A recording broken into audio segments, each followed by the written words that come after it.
Go ahead and get started. Tonight we're talking about how to keep from freezing when the lights go out.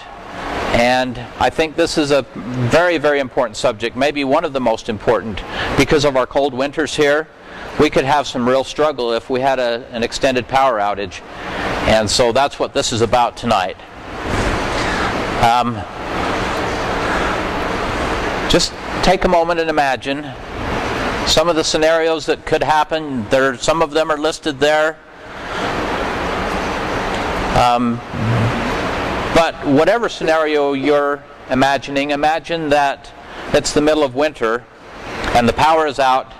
Are you going to be able to stay warm? As always, our objectives are to hopefully do a little bit of education, and that includes input from each of you, because we learn things every time we come to these classes. There's other discussions. There's people that have experience with products or ways of doing things that we learn from as well. So hopefully there's some education that goes on, but hopefully there's a lot of motivation that goes on, and that's the most important thing, is the motivation. Because if you're motivated to do this, it'll get done. If you're not motivated, all this education will do you no good at all. So let's kick into this a little bit. I'm going to let Kylene get this started, and she's a lot more fun to listen to. It's so funny. Okay, so we need to understand some basic principles about heat and heat loss in order to understand how to truly be able to stay warm. So first, when we prioritize our preparedness, we talk about the rule of threes. So you can survive about 3 minutes without air, about 3 hours without shelter in some type of inclement weather, 3 days without water, 3 weeks without food.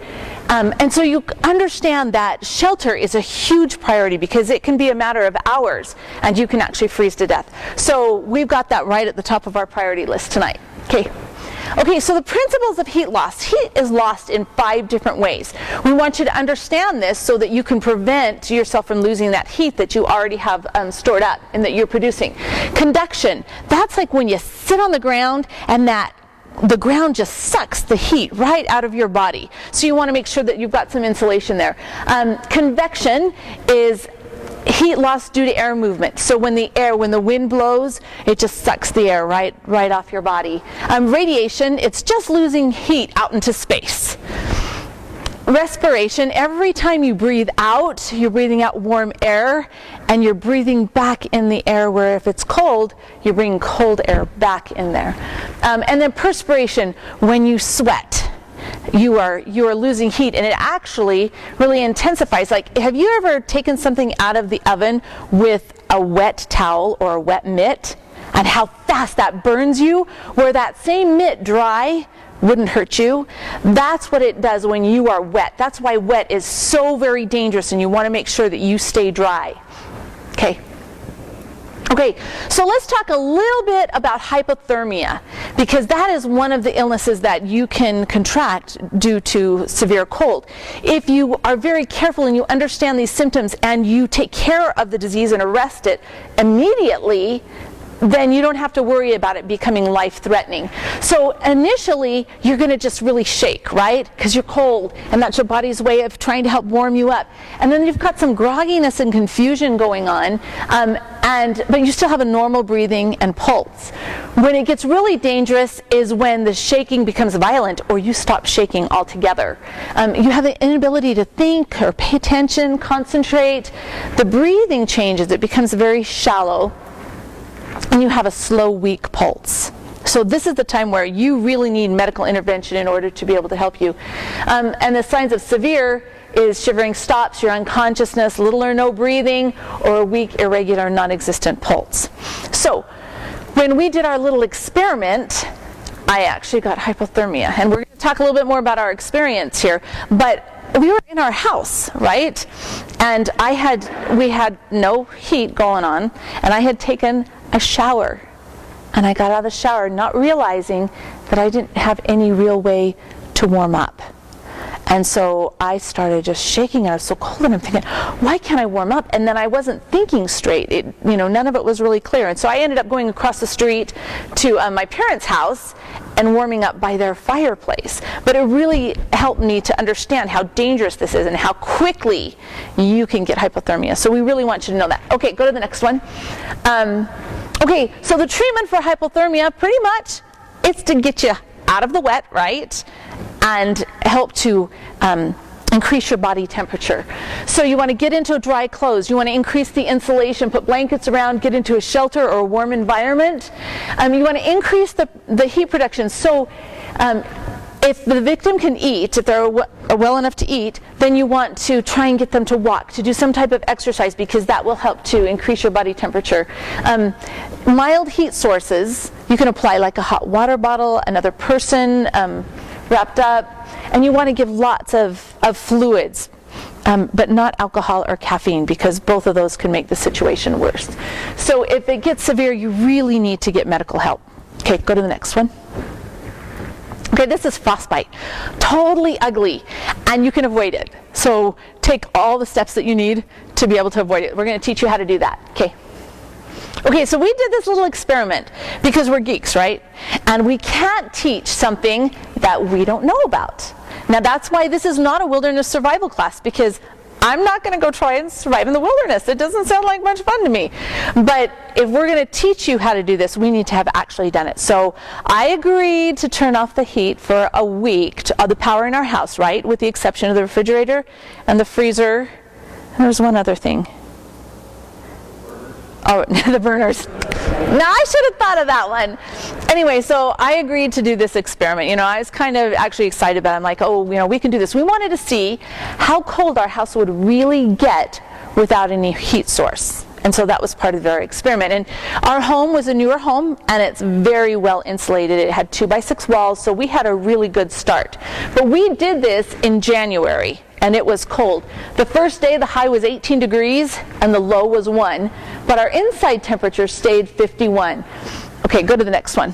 One of the things that we did at the very beginning, we wanted to create a microenvironment so that we could help to capture some of that heat. So our children, we had 2 of these little pup tents, and the boys slept in one and the girls slept in another. And so we got this idea from a friend of mine whose parents had survived the Alaskan earthquake, and that was a pretty serious earthquake. Well, their fireplace had been destroyed, so it wasn't safe to use. So what they did is they set up the big family tent inside their house, and that's how they survived, because they didn't have any heat source. So that it's good for privacy, especially when you've gotten everybody into one room so that you can only heat that one room. It's nice to have the privacy. Good for sleeping and just kind of warming up. Okay. Day 2, high is 18. Yeah. Tell us how the kids did that. Oh, I forgot. Okay, this is really funny. Okay, so I have to have my own bed. Remember, I don't do wilderness survival. I have to have my own bed. So on our bed, we slept together in our bed in our bedroom with 5 or 6 blankets piled on. And the kids we had out in our designated living area in the family room in these little pup tents. And I was so worried because you can see the little guy. He's like less than 2 years old, and I'm putting him through this. What kind of mother am I? So the boys in one, they've got their sleeping bags, they're in blanket sleepers zipped all the way up, and I'm thinking, okay, they're gonna freeze. I close them in their tent, kiss them goodnight, and in the middle of the night I wake up and I'm just totally panicked because my children have frozen to death and it's all my fault. I go out there and I unzip the little tent, and there's my kids. I get this blast of heat, and there they are on top of their sleeping bags just sweating. Because of the microenvironment, right? It's all about principles. If you know what to do, you can stay warmer. Well, you won't freeze, let's put it that way. Yes? Check out the girls' tent, were they doing the same thing? Did they check out the girls' tent?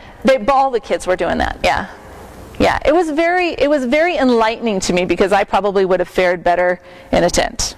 But I had to have my bed. Okay.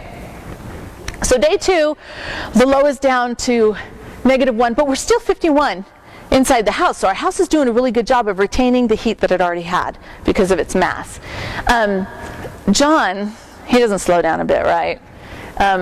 And he's got his little headlamp which, those things are really annoying when somebody else is wearing them. It's really nice for you to see, but then every time they look at you, you're like, stop, stop. And the kids adapt really well too. It's me that has the issues.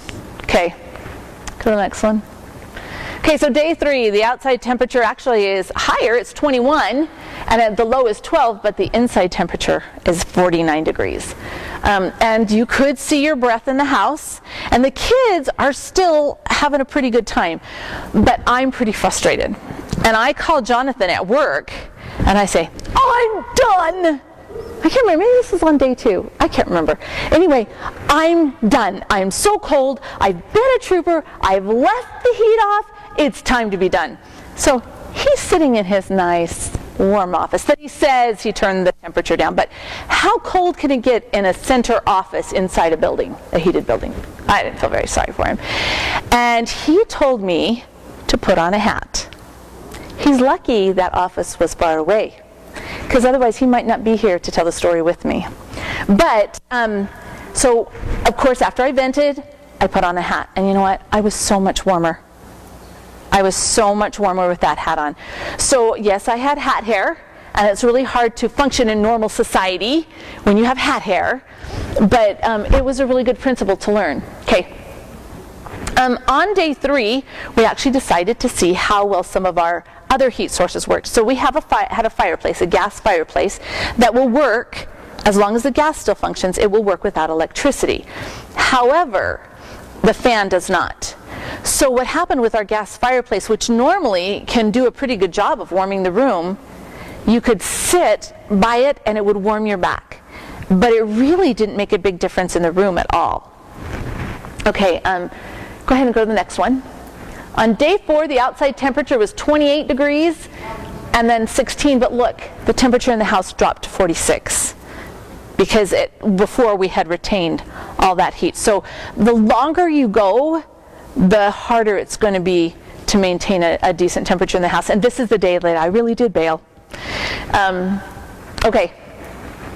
So go ahead and go to the next one. So life changed for us. There were some really important lessons that we learned. The first one, I was not having fun. I did not enjoy it. I was in survival mode. I was so grateful for the heat. I cannot express my gratitude for the heat. This little guy actually saved me, because on the last day when we started using this, when I took my shower, I actually took this into the bathroom with me. It was so nice. It was nice and warm, and I was just fine. Okay. I sound like such a wimp. I just like the comforts of home, right? So we learned that you can survive without electricity. It's totally doable. On the first day, we actually had open flames. We had some candles around, but we found that the kids like to stick all kinds of stuff in them and catch them on fire. And wives do too. And Sorry. he said, and wives do too. I think that was kind of rude. Okay, so we did away with the candles, and we knew we couldn't use them anymore, so we used the light sticks and the solar lanterns and the different things like that. The productivity is minimal. Most of the time, I'm a pretty energetic person, and I get a lot accomplished in a day. No, pretty much I was really slow. And so all those plans that I had to do, you're just surviving when you're this cold. Okay, it's dark and depressing. We'll talk about some of the window coverings that we used, which made the house actually darker, which made it worse. But when that sun went down, we went to bed because it was just so hard to function. Wear the hat and store easy to prepare foods. I wasn't in the mood to make a lot of food, and I didn't want to go outside where it's even colder and bake with all my little outside cooking appliances. I wanted to be inside, and I made some poor choices because of that, but I was cooking with the alcohol and one day butane inside. Okay, so another thing, stay hydrated. It's really, really important. You may not feel thirsty, but you need to drink anyway, and you need to make sure that the water you're drinking is tepid, that it's not ice cold water. because that can reduce your core temperature and create a problem. So don't eat snow, don't drink ice water, but know that dehydration actually thickens your blood, which makes it so that you're at risk for a whole bunch more problems, including frostbite, because you don't have that circulation. Okay, you want to eat foods, all the foods you're not supposed to eat, all the ones that are high in protein and carbohydrates and fat, because that's what's good for your body for the energy. Okay. Keep your core warm. Okay, your core is from here to here. This is your most important part. So you want to make sure that you retain heat there. Put on a coat before you're cold. It's much easier to maintain that heat than it is to make up the heat that you have already lost. So think about the homeless people. If you get yourself in a situation, they're doing anything they can to insulate themselves, stuffing rags or newspapers or whatever they can to make that layer of insulation to keep their core warm. Okay. Malaria clothing. It is much better to have several layers of loose clothing that you can, when you get a little bit warmer, you can peel off a layer and you can adjust that way. Tight clothing inhibits your circulation and can result in frostbite. So you want to make sure that you've got your ability for it your blood to circulate. Wear your hat, wear your hat, wear your hat. I'm not sure I'm ever going to get over that. Just telling you. Okay, so, and wear gloves and mittens. Make sure you've got something on your feet, because the cold floor, remember we talked about conduction? That cold floor is sucking the heat out of your body if you don't have those shoes on. She's asking if I have tile or wood floor. In the house where we did this experiment, we had tile in a lot of it, and then we had carpet. So yeah, and that tile is really good at sucking it right out of your feet. Wood isn't as bad, but you're still going to lose some. So, okay, go ahead and go to the next one. Okay, the other thing we learned is you need blankets. You need so many more blankets than you think you're going to need. We piled them, like I said, 5 or 6 on our bed in order to keep us warm that cold.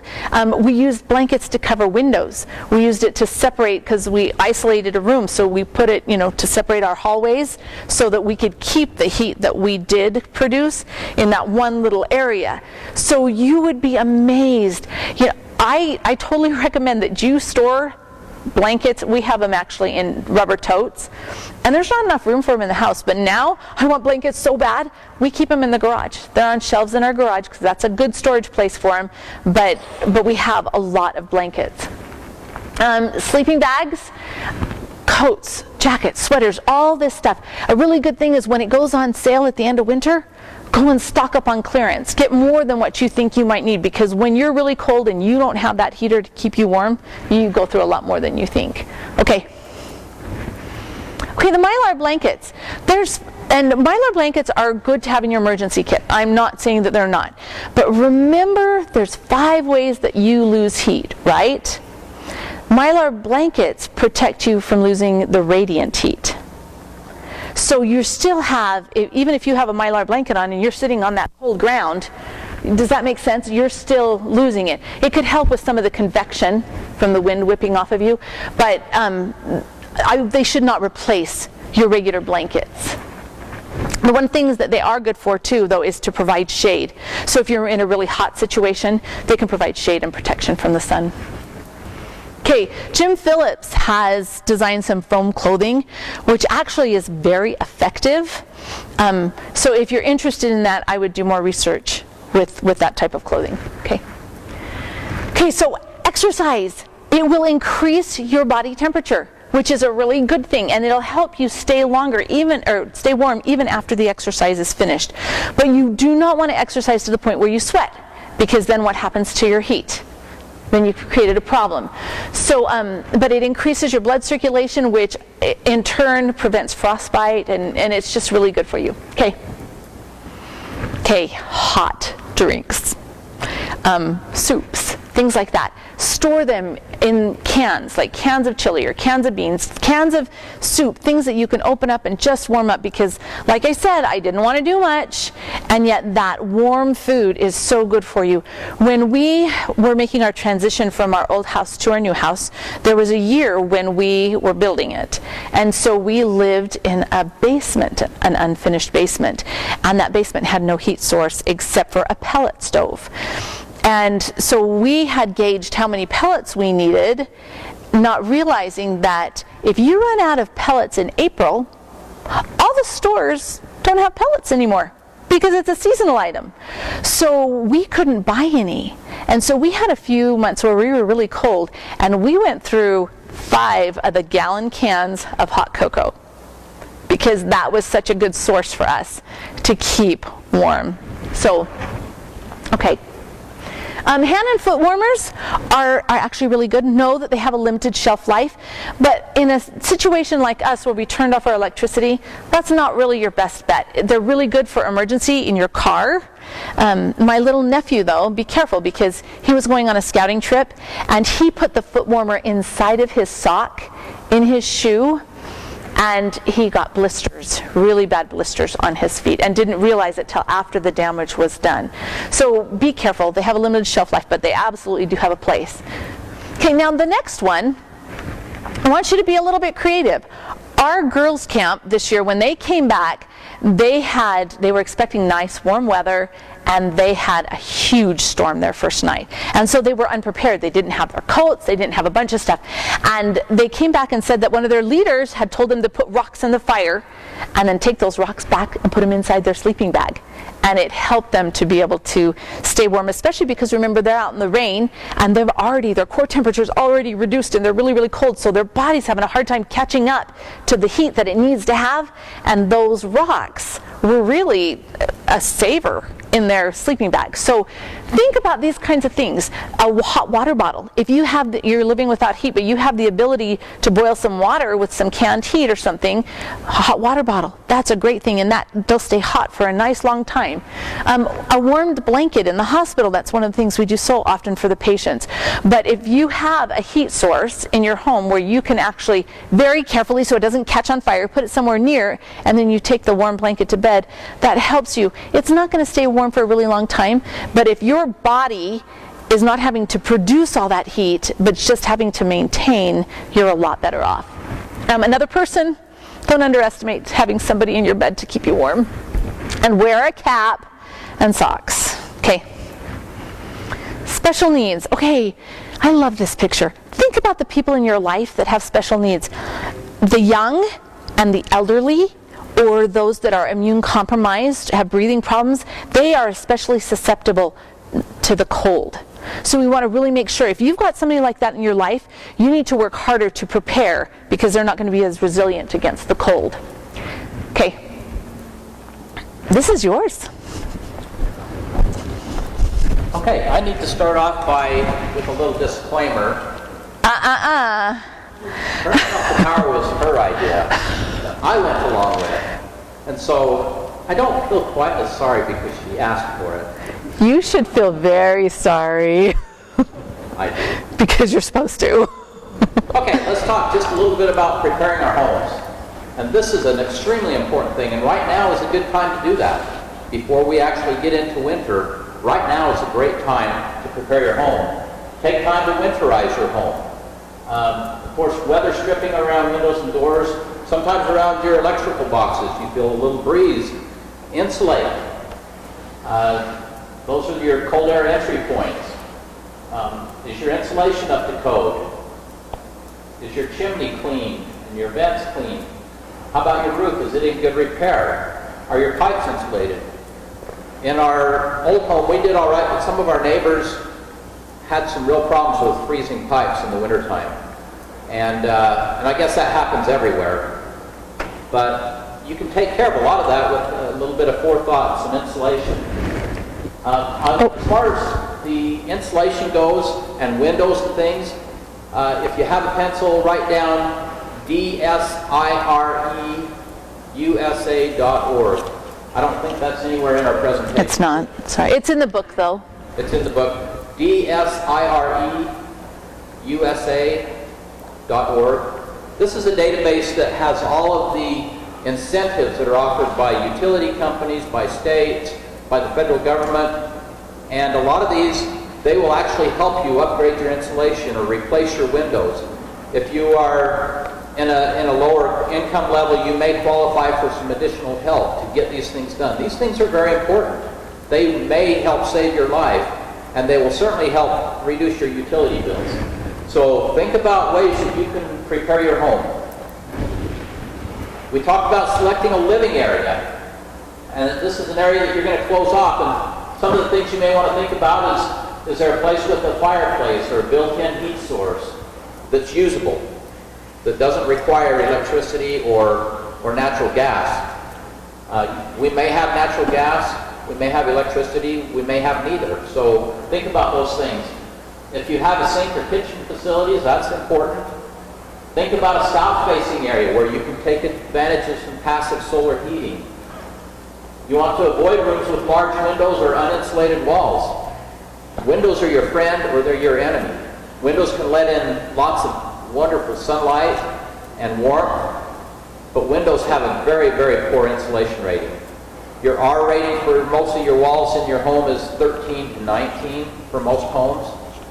Your windows have an R rating of about 1. So you're losing a lot of heat out of there. So one of the things that we are doing in our home is cutting pieces of 2-inch insulated foam board or even 1-inch insulated foam board that you can push in those windows snugly to keep that heat loss to a minimum. Okay, so those are some of the things you might think of. We obviously, unless you're very, very wealthy, you're not going to be able to heat your whole home. So you want to pick an area that's small enough that you can, that warmth will do you a little bit of good. Now you also need to remember that you need a little bit of ventilation. You need to be able to, you can't seal it up tight, obviously. If you're all in there breathing, you're going to deplete the oxygen. But if you choose an area that you can, a small area that you can heat, then you can use something like this that will help you stay warm. You want to isolate it from the rest of the house. We talked about using blankets. You can use cardboard. You can use whatever you have to isolate that off and create that little micro environment. Okay, covering windows. We talked about how windows are very poor insulators.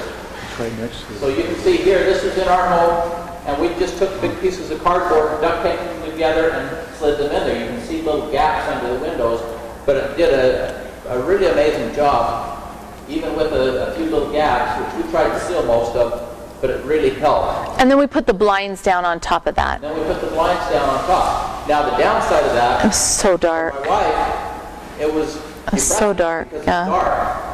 So there has to be some kind of balance in there. Of course, you can use plastic to do that. Bubble wrap, clear bubble wrap too, works very well.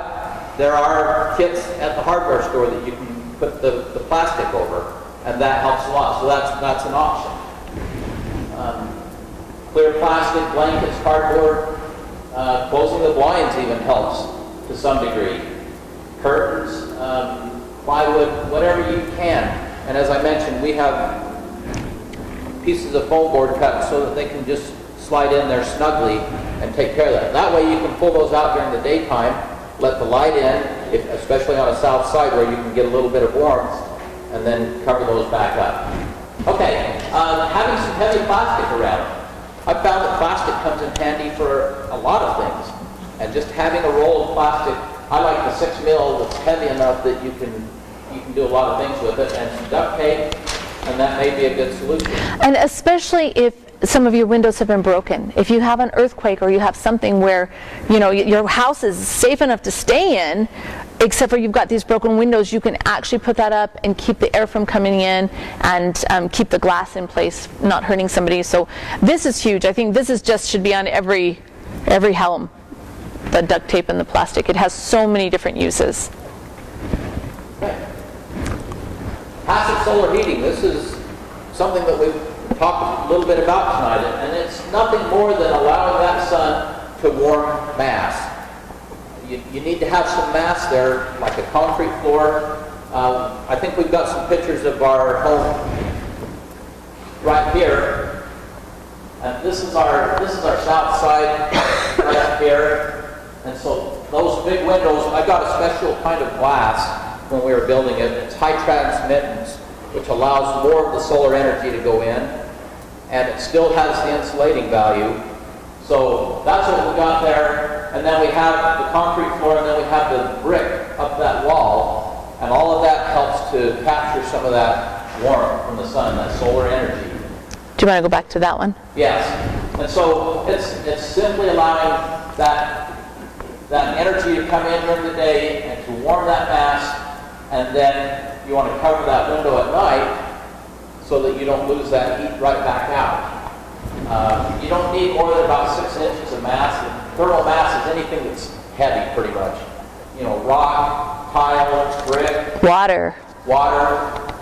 So all these things. So these are things, if you build a home, you may want to seriously think about passive heating for that home, both for emergency situations and just for everyday reducing your electrical or your gas bills. And even just being creative. Okay, so say you have a south-facing window where you've got some good sun coming in, but it's really cold outside.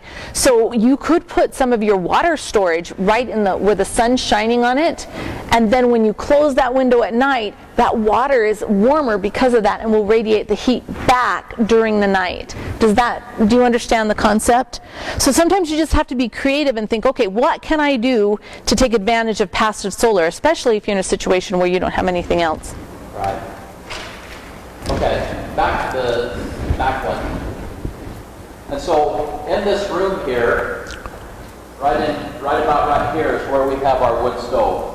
And then right above this doorway here, we have a very low wattage fan that will pull that warm air off the top, both from the solar heating and from our wood stove. So we can have that door closed, and that will pull that warm air off the top and put it into the home. Yeah. There's a thermostat on there, so when it reaches a certain temperature in that room, the fan kicks on, and it does a really good job. But this is the room that I was talking about, so when I start my fire, when I do a bad job and it gets smoky, I just close the door and the smoke doesn't get in the rest of the house. I can air it out. Okay. Go back one right there. Active solar. There's also active solar. Okay, so we talked about passive solar. Active solar is things like solar space heating and solar water heating. These are active, as well as solar electric. Now, solar electric is going to have a tough time heating your home, but you can use it to run fans or to run your solar water heating. But this is just another something that you could think about to help resolve these problems we could have. Okay. This one's mine. My wife. Now, why do confusion, dizziness, irritability make you think of me, dear? Yeah. Okay, so we're going to talk about carbon monoxide poisoning. And seriously, you look at these symptoms: headache, nausea, weakness, impaired judgment. I mean, some of this is like me all the time, right?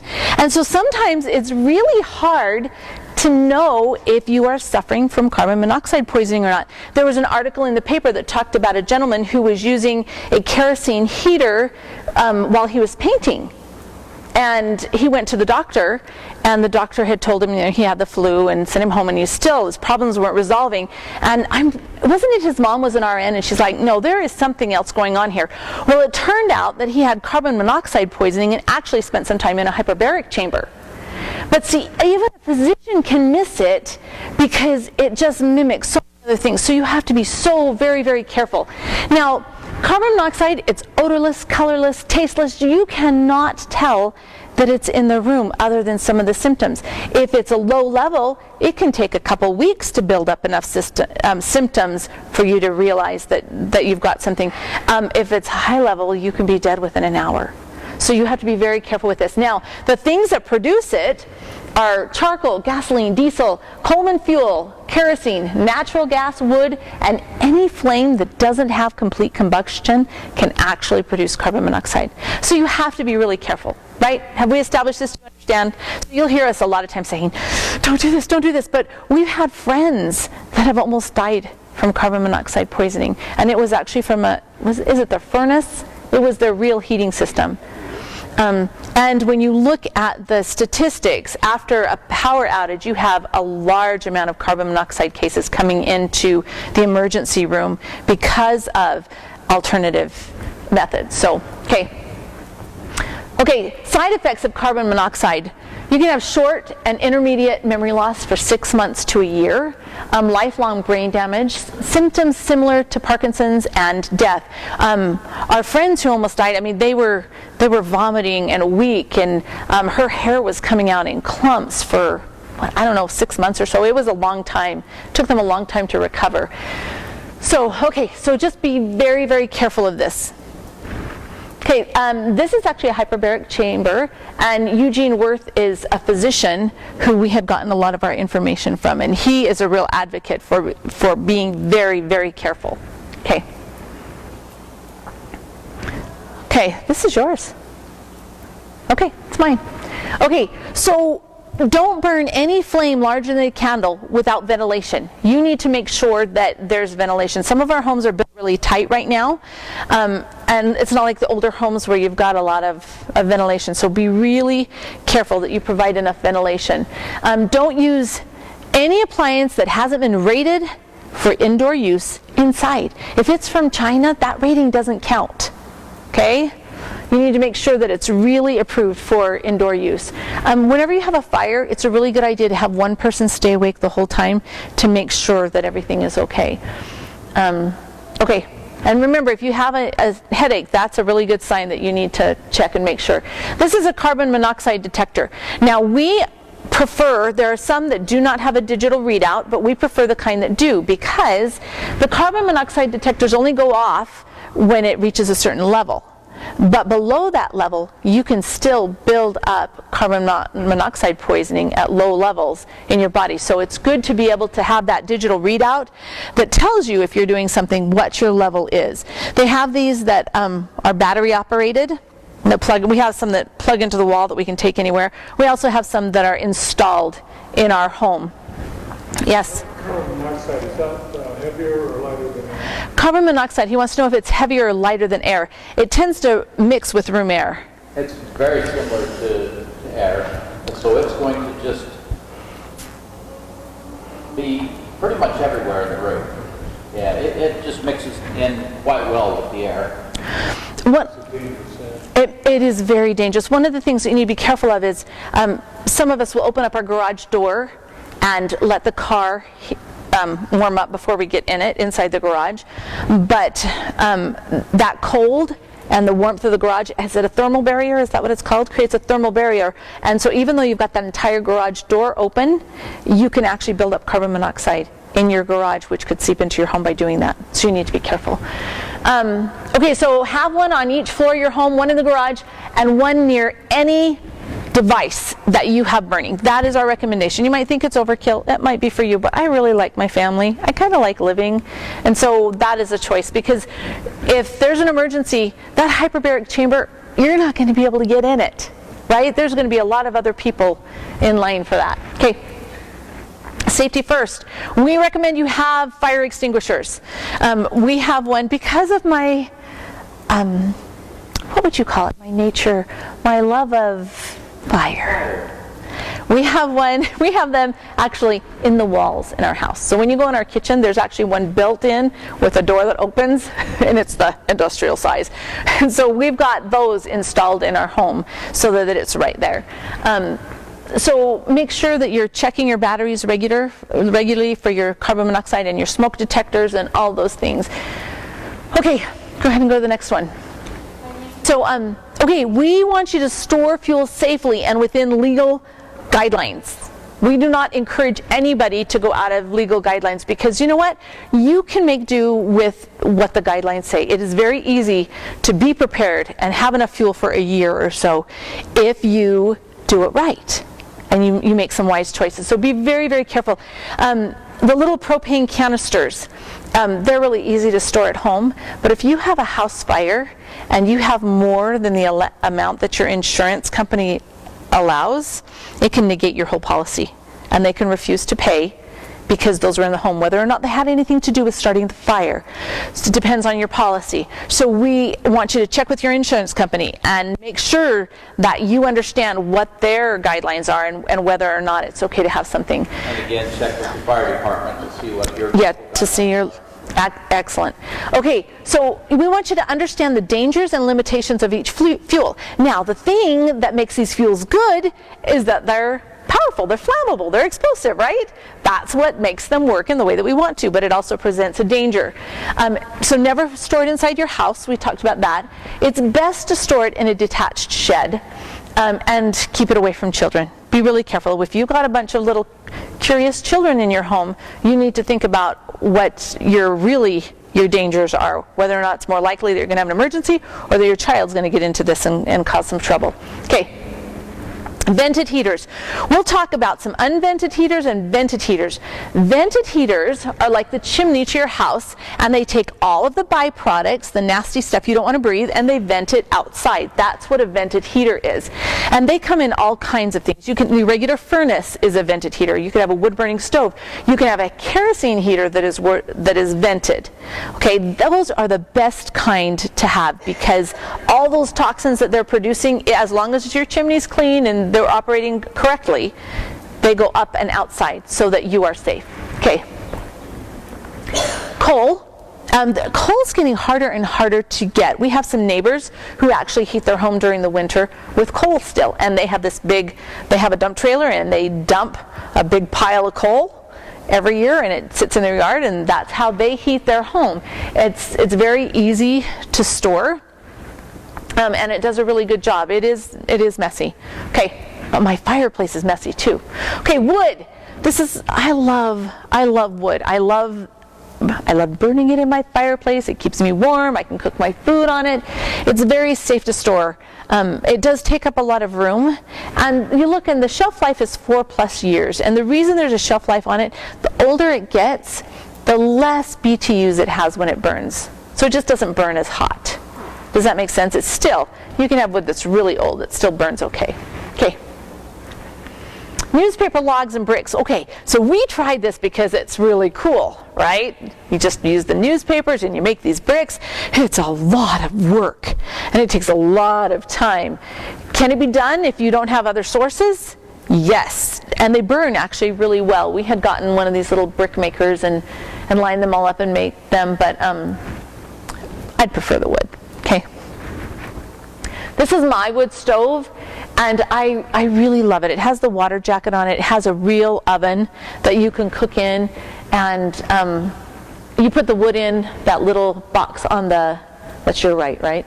On your left, sorry, yeah, one of them. And then the ash comes out that bottom, and I just really enjoyed it. It's not one of the most efficient ones around, but it definitely keeps our house warm, and it gives me the ability to cook on it also. Okay. Propane. Okay, propane's a fabulous fuel.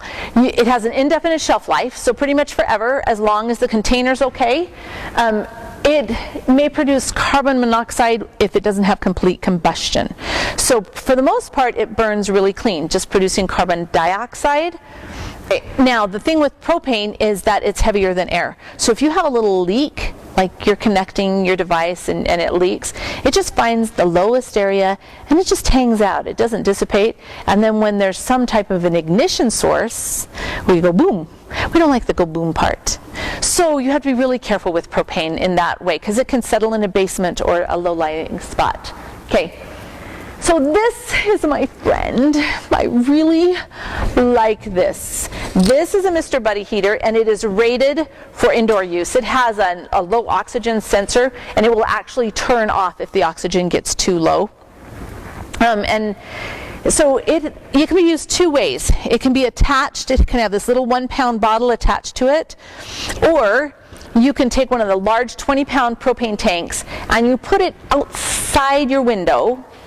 And you take a hose and you connect it with the hose in here. So this would be inside, and there's the hose that goes out the window to the propane tank. Anyway, but there's another model that we have too. It's twice this large, so it heats a larger space, but it takes D batteries because it takes the D batteries to run the fan. This one doesn't have a fan, but it is so portable, and it gets really nice and hot. So this would totally warm a small living area, a small space. So anyway, and I want to tell you, we do not sell any products. We do not recommend, or we're not pushing any products. Maybe that's the thing. We're just telling you what we like. This is something that I really, really liked. Okay, alcohol. I love alcohol as a fuel. It is. John smiles at me. I didn't mean it to come out that way. Okay, so as a fuel, because it burns so cleanly, as long as there's enough oxygen, you're only going to produce carbon dioxide, which is the stuff you breathe out. It doesn't smell and produce, depending on which kind you burn, some of them have other things in them, but a clean alcohol isn't going to smell. It's not going to produce a lot of smoke or soot or things like that. So there's several different kinds. There's denatured alcohol, which is actually grain alcohol with toxins added. So if you were to drink that, you will die. It will kill you. It will poison you, right? But then you have pure ethanol, which is a grain alcohol, which is potable. And that one, you can purchase it at liquor stores because it's like Everclear. It's a really, really good fuel, but it's much more expensive. Alcohol has indefinite shelf life? Indefinite. So alcohol is a forever thing as long as it is kept in that container, right? If the lid is tight, it can't evaporate, it will just store. And that's another reason why I like it, because you don't really have to worry about that. However, if the lid is left off or it's not on tight, it evaporates very quickly, and all you will have left is the water portion of it. What do you use it for? To alcohol? Okay, so we'll go ahead and go to the next slide. So this is actually a really cool thing. This is a marine device. It's designed to work on boats, and that's kind of the shape, right?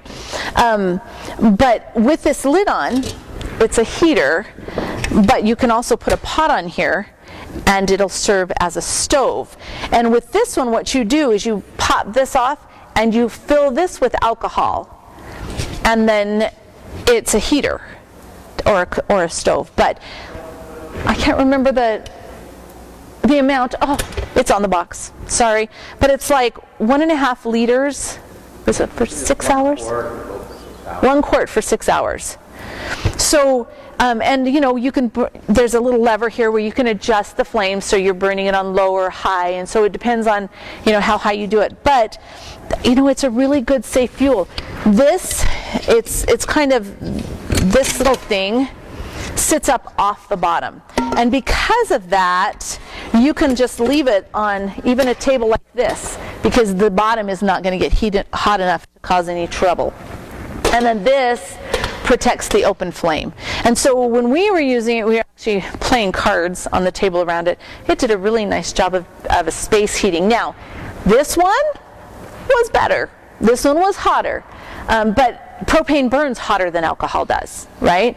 But this was actually a very good safe choice.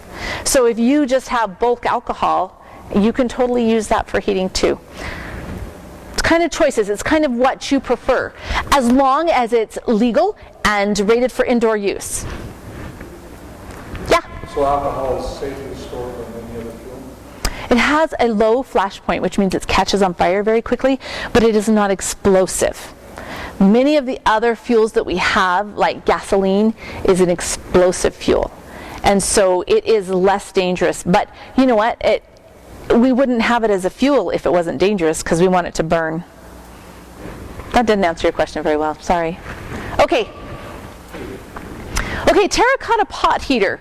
Now this is something that we experimented. On the internet, you've got this guy teaching you how to use bread pans with little tea lights to warm your room. Right? And it's kind of interesting, but they're these little just tea lights, and what it does, it doesn't actually create, the pot itself doesn't create more heat.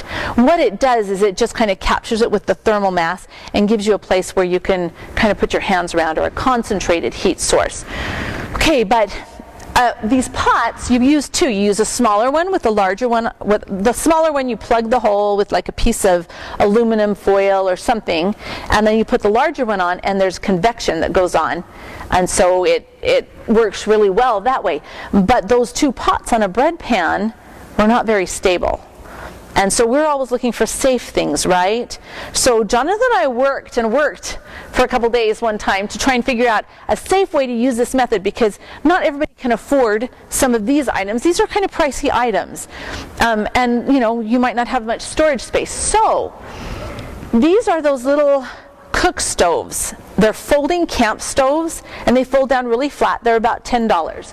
Well, we found that you could use the canned heat, which so at Walmart, not at Walmart, at Sam's Club, they sell them in flats, and it's about $13 for 12 cans. Each one of the cans will burn for 6 hours. So you've got, did I do my math right, 72? Oh, I'm good. Okay, so you've got 72 hours worth of heat in one flat for $13. And they're very, very safe to store. You can stack them on top of each other, and they're just really good, especially for people that don't have much room. So you can put one of those cans of canned heat under there. The cord coming out of there is actually to a thermometer, because we, of course, have to measure everything because I'm married to an engineer. And that is 420-something degrees. That's how hot that was coming out of there. So again, it doesn't make the canned heat create any more heat than it did in the first place, but it concentrates it and makes it a little bit more usable. Those terracotta pots are very stable on that little shelf. So, an idea. Okay. Kerosene. This is the container kerosene is supposed to go into, this blue thing. Kerosene is a great storage fuel, and it has about a 5-year shelf life, but you can extend that with a fuel stabilizer pretty much indefinitely. It requires very little oxygen to burn. However, it creates carbon monoxide, nitrogen dioxide, and sulfur dioxide when it burns. So you've got to be really careful. This is not something that you want to burn in, at least me. Carbon monoxide, bad stuff. This other stuff, especially people that have like asthma and things, that will exacerbate it and make it miserable for them. So be really, really careful with this. Okay. This is an unvented kerosene heater. Remember we talked about vented and unvented. So if you use vented, it's all going outside. Unvented means those toxins are in the room with you. Okay? So there are some that are rated for indoor use and that have different devices to help them so that it's not as bad. I personally would not use a kerosene heater inside my home. That's unless it was vented, because you can purchase vented ones. But there are a lot of them out there that are being sold for emergency preparedness. So just be really careful if that's what you choose to do. Okay? And again, make sure you have your carbon monoxide detector. Yes. And that you're providing some ventilation. And they Ventilate it, just open a window? You need to open, okay, that's a really good question. She asked how you ventilate. And I'm so glad you asked that, because I should have told you that. So ventilation means you have a window on this side open, and then a window on the other side of the room open that much. So let's think this through. You've got good ventilation going through that room, and you're trying to heat that. A little bit counterproductive, what do you think? Anyway, okay. And this is just me saying there's other options. Choose safe options. Whatever you do, choose to be safe. Think about who you have in your house and how they might be harmed, or if, like with little ones running around, is there going to be do you have a fire hazard? Be really careful. Okay. This is you. The manly stuff. Okay, so obviously a generator is always a good thing to have. They are a little bit expensive, and of course you have to store fuel to be able to use that. But a generator is good. It probably isn't the best for, I mean, your electrical heating isn't quite as efficient, but if that's what you had, if you had fuel and you had an electric heater, that would be great. Obviously you can run your fridge with it, you can run your freezer with it, but this must be outside. This cannot be in your garage. There was an event a couple of years ago in the winter where an older couple lost their electricity, and they needed their oxygen, and so they had it in the garage, and just the little bit of door opening to allow the cord to come in, they asphyxiated themselves and died. And so you don't want to mess with this. It needs to be outside, somewhere away where you're not going to have that entry. Now, in a situation where you don't have electricity, you may want to put a deep stake and a heavy lock on that thing, because people are known to walk away with those. And I even heard my friend was telling me about someplace people figured out that they would steal a lawnmower. They'd take the lawnmower over there and start it, and then they'd take the generator, and they could still, the people inside could still hear the motor running, but it was somebody's lawnmower, and they'd walk off with their generator. So, you can just imagine in a desperate situation, people are going to do desperate things. Anyway, let's move ahead. We won't spend a lot of time on this, but if you've lost heating ability, and particularly if you have to leave your home for some reason, you probably want to make sure, if you can, you get the water out of your lines. Find a way to drain your lines. If you've got some RV antifreeze, you may want to pour that in your P-traps, where it's hard to get that water out, in your toilet, in your drains, so that water doesn't freeze and break your lines. Now, that's probably a little bit of an extreme circumstance, but it could happen. It could happen where things just get that cold. So you may want to do that. You could turn off your water outside if you can get to that, and then just drain all the lines in your home so that you don't break those. Okay. Important principles. When the power goes out, first of all, we do not panic. And the reason we don't panic is because we've gone to classes like this, we've thought this through, we know our plan, and because we have a plan, we don't have to panic. People only panic when they are out of options. They don't know what to do. Keep the doors and windows closed to conserve heat. We had to teach our kids how do kids go in and out of doors? Throw it all the way open and leave it open as long as it possibly can, and then it comes closed. We taught them that you open it just enough to slide through, and then you quickly close it. Little things like that are important keys. Conserve fuel by warming only one room. We talked about that. Turning off lights and appliances, wearing warm clothing, blocking the movement of cold air, preparing our home. All these kinds of things allow us to a lot more flexibility in being able to stay warm and to function. And then relax. Once you have a plan, you can relax. It may not be the funnest thing in the world, but life is what we make it. And if we make it fun, it will be fun. If we're miserable, it's pretty hard to have fun. Okay. Emergency heating checklist. Education, big key. Educate yourself and your family. Prepare your home. We talked about preparing our home. Lots of warm clothing, bedding, blankets, and making sure that you're able to take care of special needs. If someone needs oxygen, you may need to have some kind of a backup system, maybe a battery backup system, a solar electric system with a battery that will allow for those needs to continue. And then, of course, practice. All of this requires practice. And we love to play the what if game in our home with our kids. Okay, what if this happens? What are we going to do? And we work through all these things. We drill these, we talk about them, and we practice in that way. And in conclusion, do something now. It's great to come to classes, and I specialize in this. I used to specialize in this. Go to a class, you get all excited, and then you get home and life takes over and nothing happens. So set some goals. Be realistic about it. We don't have to save the world all in one day. Break it down, do some simple things, have a plan, and work through it, and then just keep making progress. And we're happy to get emails if you want to send us your success stories or send us your frustrations. We like to work through problems. I'm an engineer. I love working through problems. I love to take a challenge and figure out, okay, how do we make this work? That's why you married me, isn't it? Oh, definitely. She can be at times. An awfully cute challenge.